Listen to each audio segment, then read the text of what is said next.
Have a nice day, student. Today we take continue question separal form. Separable form के तो ऐसे question आपके finish हो चुके हैं। उसमें कुछ और भी क्वेश्चन है, जैसे कि पार्टिकुलर सॉल्यूशन टाइप के क्वेश्चन है। यहाँ पार्टिकुलर सॉल्यूशन का मतलब ये है कि आपको जैसे y बराबर 0 तो x बराबर 0 इस तरह की कंडीशन दे दी जाएगी। तो जब आप उस क्वेश्चन को डिफ्रेंशिएट कर दें, फिर इन वैल्यूओं को रखेंगे आप उस इक्वेशन में, तो आपको एक कांस्टेंट की वैल्यू मिल जाएगी। वही कांस्टेंट की वैल्यू आप जब रख देंगे, माने एक प्रकार से कांस्टेंट की वैल्यू निकालना पार्टिकुलर सॉल्यूशन में आता है, तो सी की वैल्यू मिल जाएगी। वही वैल्यू आप उस इक्वेशन में रख देंगे तो आपका रिक्वायर्ड सॉल्यूशन हो जाएगा। बस इतना ही इसमें करना पड़ता है। तो जैसे ये क्वेश्चन लिए, तो इस क्वेश्चन में तो आगे से सेपरेबल फॉर्म बना लेंगे। जैसे ये दिया है, ये इतना दिया है ना, लॉग हम लगा दिए थे। क्वेश्चन आपका ये, तो solution log dy dx equal to 3x plus 4y, ये गिवन में है। तो इसको हम लिख सकते हैं dy dx, लॉग यदि कैंसिल करेंगे तो एक्सपोनेंशियल में ये बदलेगा, तो ये एक्सपोनेंशियल में चला जाएगा 3x प्लस 4y इस तरह से। तो ये हुआ आपको। इसकी आइडेंटिटी तो आप जानते होंगे, जैसे log x इक्वल टू यदि y है, तो log यदि आपको हटाना है तो इसको हम ऐसे लिख सकते हैं x इक्वल टू e की पावर y। ये इसकी कंडीशन, तो यही कंडीशन इसमें लग गई। अब इसको सेपरेबल फॉर्म में चेंज करना है, तो dy dx इसको हम लिख सकते हैं e की पावर 3x इंटू e की पावर 4y। तो dy e की पावर ये 4y हो जाएगा, e की पावर 4y और e की पावर 3x dx। ये सेपरेबल फॉर्म में हो गया कन्वर्ट। इंटीग्रेशन ले लीजिए, तो इंटीग्रेशन में यदि हम इसको ऊपर करेंगे तो e की power minus 4y dy equal to e की पावर 3x dx। इंटीग्रेट किए तो क्या आया, e की power minus 4y upon minus 4 और ये आया e की power 3x upon 3 plus c। तो ये हम इक्वेशन फर्स्ट मान लिए।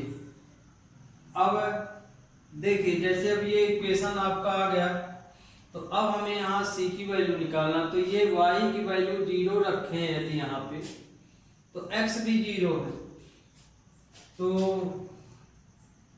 इफ y बराबर 0 एंड x बराबर 0, क्वेश्चन में ये दिया गया है, गिवन दैट है।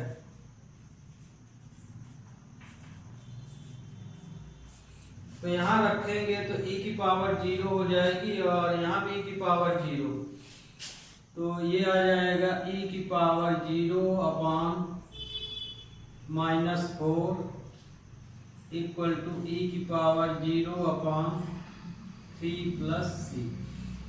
तो 1 upon minus 4, 1 upon 3 plus c। तो c की वैल्यू निकाल लेंगे, तो 1 अपॉन 3 प्लस 1 अपॉन 4, तो c इक्वल टू कितना आया, 7 अपॉन 12। ये c की वैल्यू आ गई। अब यही c की वैल्यू, जैसे अब ये दिया था इस इक्वेशन में रख दिए, पुट इन इक्वेशन फर्स्ट, तो यहां से अब c की वैल्यू मिल गई। c की वैल्यू अब यहाँ पे रख देंगे, आल्सो पुट वैल्यू c इन इक्वेशन फर्स्ट। तो यही c की वैल्यू हम इक्वेशन फर्स्ट में रख देंगे। तो ये आ जाएगा -1/4 e की power -4y equal to e की पावर 3x अपान या 1/3 ऐसे लिख सकते हैं प्लस 7/12। तो ये आपका रिक्वायर्ड सॉल्यूशन हो गया। आप चाहें तो इसको अब आगे भी सॉल्व कर सकते हैं, एलसीएम ले सकते हैं या 4 का इस पे पूरे में एलसीएम का पूरे मल्टीप्लाई कर दीजिए तो इक्वेशन हो जाएगी, है ना। इसके आगे आप एलसीएम लेके और भी सॉल्व कर सकते हैं। रिक्वायर्ड मेन सॉल्यूशन यहाँ पे ये है। आगे करने का मतलब ये कि इसका एलसीएम पूरे 4 ले लीजिए या 4 का मल्टीप्लाई कर दीजिए तो ये सिंपलेस्ट फॉर्म में आ जाएगा। ऐसे कहने का मतलब ये 12 1/3 e की पावर 3x प्लस 12 इंटू 7/12। तो ये हो जाएगा -3 e की पावर 4y 4 e की पावर 3x प्लस 7। तो आप ये अपना आंसर इस तरह भी लिख सकते हैं या कि 0 के बराबर भी लिख सकते हैं। e की पावर 3x प्लस 3 e की power -4y plus 7 equal to 0। इस तरह से आप क्वेश्चन को सॉल्व कर सकते हैं। तो आपको पार्टिकुलर सॉल्यूशन का मतलब समझ में आ गया होगा। उसमें आपको कांस्टेंट की वैल्यू दी जाती है कब, जब यहाँ कोई ना कोई कंडीशन दे दी जाए। इसी तरह से और भी लेते हैं क्वेश्चन इसके, जैसे कि यहाँ पे है। अब अगला क्वेश्चन ये दिया है तो इसका सॉल्यूशन गिवन d²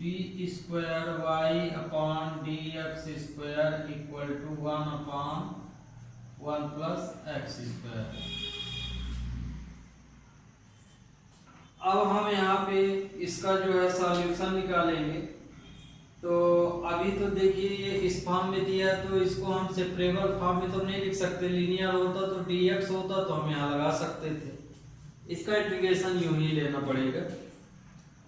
तो ये d² y dx² equal to 1/1 plus x²। तो इसका इंटीग्रेशन आ जाएगा dy dx और ये आ जाएगा tan inverse x plus c। ये आपका इक्वेशन फर्स्ट आ गया। अब इस इक्वेशन में हम dy dx और x 0 रख देंगे, x की वैल्यू 0। तो if x equal to 0 and dy dx equal to 0 put in equation first. इसमें रखें क्योंकि ये तो दिया है तो इसमें रखेंगे। तो इसलिए c की वैल्यू क्या आ जाएगी, 0 आ जाएगी।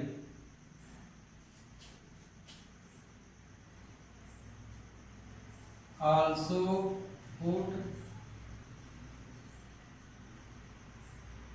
वैल्यू c इन इक्वेशन फर्स्ट। तो ये c की वैल्यू फिर से यहाँ रखेंगे तो ये आ जाएगा dy dx equal to tan inverse x। अब इसको सेपरेबल फॉर्म बनाना पड़ेगा।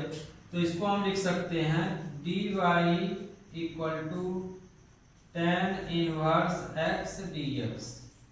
इसका इंटीग्रेशन ले लीजिए। तो dy tan inverse x dx। तो ये देखिए सिंगल फंक्शन है तो इसमें 1 dx का मल्टीप्लाई करना पड़ेगा क्योंकि tan इनवर्स x का इंटीग्रेशन डायरेक्ट नहीं होता। तो dy equal to tan inverse x into 1 dx। तो इसका इंटीग्रेशन तो y आ जाएगा, ये फर्स्ट फंक्शन ये सेकंड फंक्शन, तो tan inverse x 1 dx minus dy dx tan inverse x 1 dx dx identity में रखे तो इस तरह से हो जाएगा। तो y equal to tan inverse x into x 1 dx का x होगा, tan इनवर्स x का डिफरेंशिएशन 1 प्लस एक्स स्क्वायर और इसका x हो जाएगा dx। Let 1 plus x square equal to t, then differentiate with respect to x, तो ये हो जाएगा x dx equal to 1/2 dt, ये हो जाएगा। तो y equal to tan inverse x minus 1/2 dt लिख सकते हैं। तो 1/t का log t हो जाएगा, तो y equal to x tan inverse x minus 1/2 log t plus c। अब जैसे एक c यहाँ ले लिए हैं तो आप इसको c1 लिख सकते हैं। तो y इक्वल टू हो जाएगा x tan inverse x minus 1/2 log 1 plus x square plus c1। तो अब यहाँ पे हमें c1 की वैल्यू निकालना पड़ेगा। तो if y equal to 0 and x equal to 0,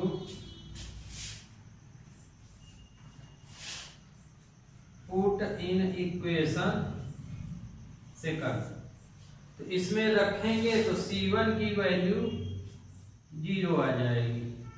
तो रिक्वायर्ड सॉल्यूशन क्या हो जाएगा, also put in equation second.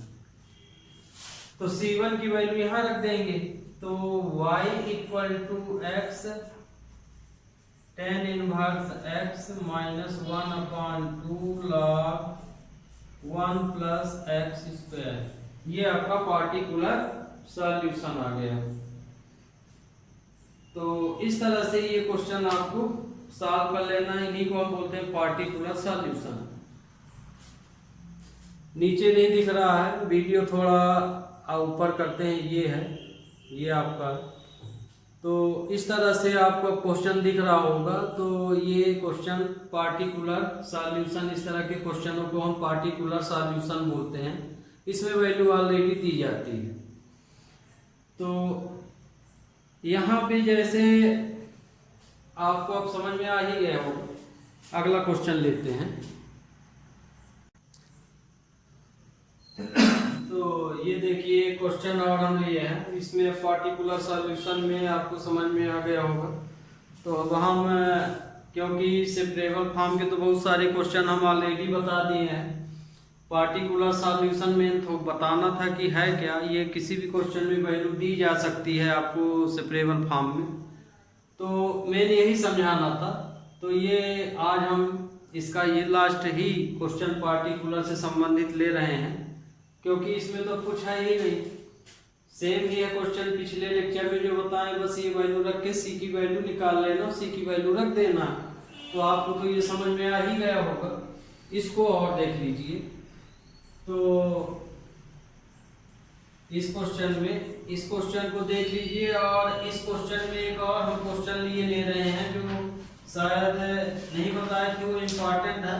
हालांकि बताया हूँ क्वेश्चन, वो क्वेश्चन आ चुका है इसलिए उसको लिखे ले रहा हूँ। प्लस वाला बताया हूँ, ये जैसे ये क्वेश्चन मान लीजिए पार्टिकुलर से है, ये x log x minus y dx equal to 0। Plus वाला बताए थे, माइनस वाला तो बता तो दिया दो टाइप का, पर ये चूंकि आ चुके हैं परीक्षा में इसलिए इसको हम फिर से बता रहे हैं, है ना। इस माइनस वाला भी बता दिया है। तो आगे तो आप पहला क्वेश्चन देखिए, solution first given dy dx minus 4xy square, इसमें y equal to 1 then x equal to 0 condition दी गई।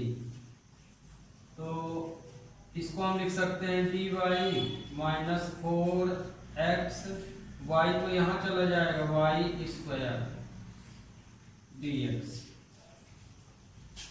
तो y square dy minus 4x dx, integration sign ले लीजिए, तो y square dy minus 4x dx, integrate कर लीजिए question, तो ये आ जाएगा y 3/3 equal to minus 4x square upon 2 plus c, तो y 3/3 ये तो इससे कट गया, तो minus 2x square plus c, इसको हम इक्वेशन फर्स्ट मान लिए। अब यहाँ देखिए y की वैल्यू यदि 1 है तो x 0 आता है, तो यहाँ पे हम y और x की वैल्यू रखेंगे तो c की वैल्यू पता लगा लेंगे।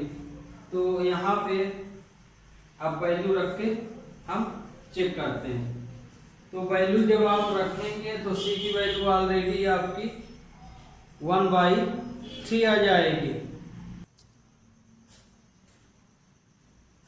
इसमें देखिए यहाँ पे थोड़ा मिस्टेक की है, इस क्वेश्चन में ये y है तो ऊपर जाएगा तो ये माइनस पावर आएगी, है ना। तो माइनस का इंटीग्रेशन लेंगे तो ये -1/-1 आएगा, तो इसको हम लिख सकते हैं -1/y, ये आएगा यहाँ, ये थोड़ा सा मिस्टेक हो गया था। तो अब यहाँ पे हम चाहे तो y की वैल्यू आगे निकाल लें या किसी की वैल्यू निकाल लें, तो put if y equal to 1 and x equal to 0, put in equation first, तो ये आ जाएगा -1/1, ये वाली वैल्यू तो 0 हो जाएगी, 0x की जगह रखेंगे तो प्लस c, तो c की वैल्यू आई -1। अब c की वैल्यू -1 यहाँ रख देंगे, also put value in equation first, तो c की वैल्यू यहाँ रखेंगे तो ये आएगा 1/y -2x square plus 1, c की वैल्यू -1 आई है ये। तो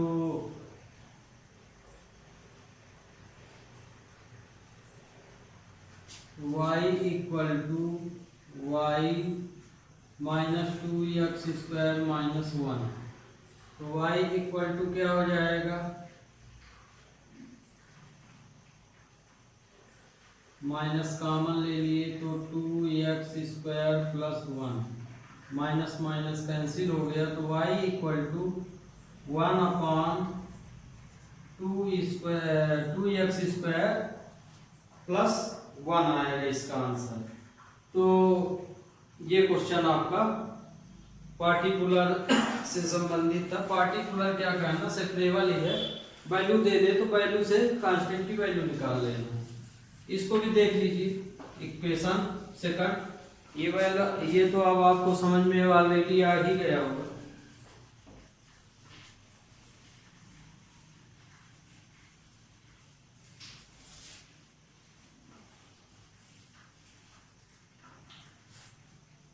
solution second, x log x minus y d x equal to 0। तो हम इसको लिख सकते हैं y d x equal to x log x, यहाँ डी वाई क्वेश्चन मिलाना पड़ेगा, यहाँ डी वाई होना चाहिए, देख लेते हैं। यहाँ से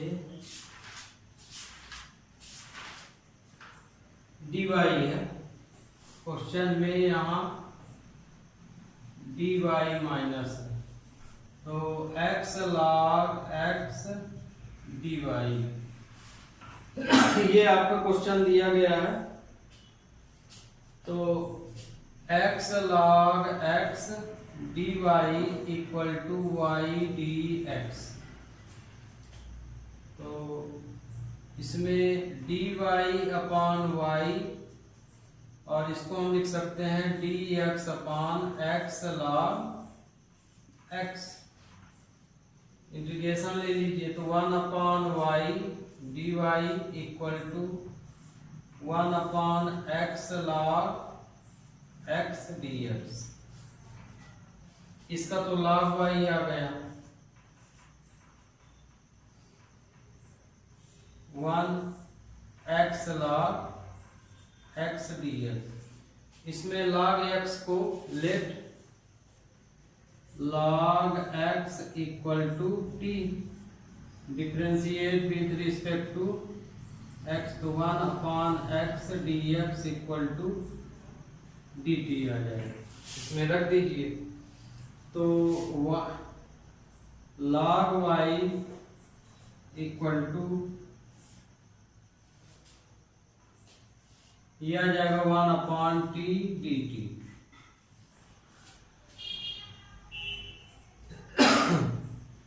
तो log y equal to log t plus c, तो log y, t की वैल्यू है log x, तो log x प्लस सी, ये आपका आंसर आ गया। अब इसके आगे आप चाहें तो log, जैसे क्वेश्चन बताए थे, एक्सपोनेंशियल फॉर्म में कैसे बदलेंगे, बदल सकते हैं, ये आपके ऊपर है। तो स्टूडेंट, आज से आपके सेपरेबल फॉर्म के पूरे क्वेश्चन कल ही ख़त्म हो गए थे, या उसमें थोड़ा पार्टिकुलर फॉर्म बताना था आपको, तो ये भी ख़त्म हो गया। नेक्स्ट लेक्चर में हम लीनियर इक्वेशन लेंगे, और लीनियर के बाद फिर होमोजीनियस फंक्शन से संबंधित क्वेश्चन लेंगे। अब 2 ही तरह के आपके क्वेश्चन मात्र बचे हुए। तो लीनियर इक्वेशन से तो एक आना ही है क्वेश्चन, डन रहता है कि उससे एक न एक क्वेश्चन जरूर पूछा जाएगा। तो अगला लेक्चर हमारा लीनियर इक्वेशन से संबंधित होगा। तब तक के लिए student have a nice day.